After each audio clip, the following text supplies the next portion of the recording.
जय श्री श्याम। राधे राधे दोस्तों।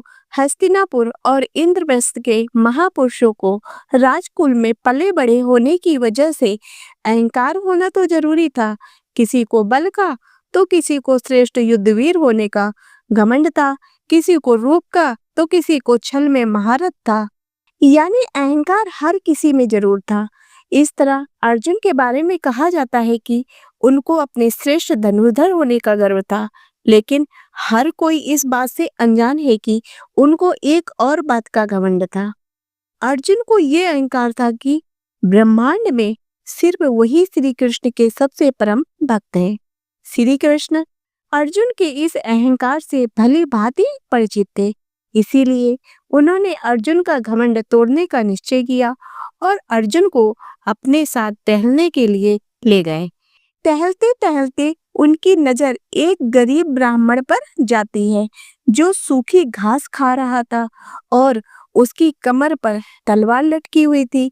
यह देखकर अर्जुन को बड़ा चंबा हुआ और ब्राह्मण से पूछा कि आप तो अहिंसा के पुजारी हैं, जीव हिंसा के भय से सूखी हुई घास खाकर अपना गुजारा करते हैं, लेकिन फिर भी हिंसा का यह उपकरण तलवार आपने क्यों अपने साथ रखा है?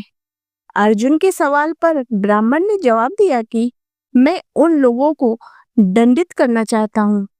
अर्जुन ने अचंभित होकर पूछा, आपके शत्रु कौन है? तब ब्राह्मण ने कहा, मैं उन 4 लोगों को खोज रहा हूँ ताकि उनसे अपना हिसाब चुकता कर सकूं। सबसे पहले ब्राह्मण ने नारद का नाम लिया और कहा कि नारद मेरा पहला निशाना है, क्योंकि वह मेरे प्रभु को कभी आराम नहीं करने देते हैं, सदा भजन कीर्तन कर उन्हें जागृत रखते हैं। उसके बाद उन्होंने द्रौपदी का नाम लिया और कहा कि द्रौपदी ने मेरे प्रभु को उस वक्त पुकारा जब वो भोजन करने बैठे थे। उन्हें तत्काल भोजन छोड़कर पांडवों को दुर्वासा ऋषि के श्राप से बचाने जाना पड़ा। उसकी हिम्मत तो देखिए, उसने मेरे प्रभु को झूठा खाना भी खिलाया। अब अर्जुन ने बड़ी जिज्ञासा के साथ पूछा कि हे ब्राह्मण देवता, आपका तीसरा शत्रु कौन है? तब ब्राह्मण ने कहा कि मेरा तीसरा शत्रु वह हृदयहीन प्रहलाद है। उस निर्दयी ने मेरे प्रभु को खम्भे से प्रकट होने के लिए विवश किया। अर्जुन ने उसके बाद उत्सुकतावश पूछा कि ब्राह्मण देव, आपका चौथा शत्रु कौन है? तब ब्राह्मण ने जवाब देते हुए कहा कि मेरा चौथा शत्रु है अर्जुन।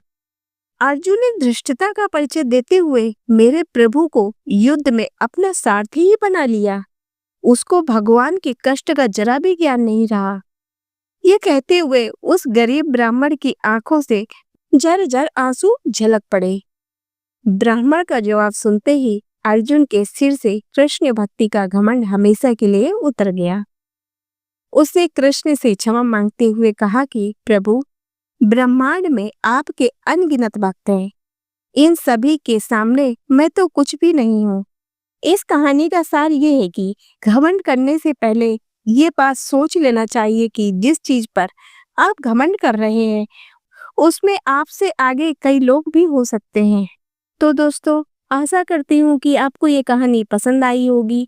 यदि ये कहानी पसंद आई हो तो इसे लाइक करें तथा चैनल को सब्सक्राइब करें।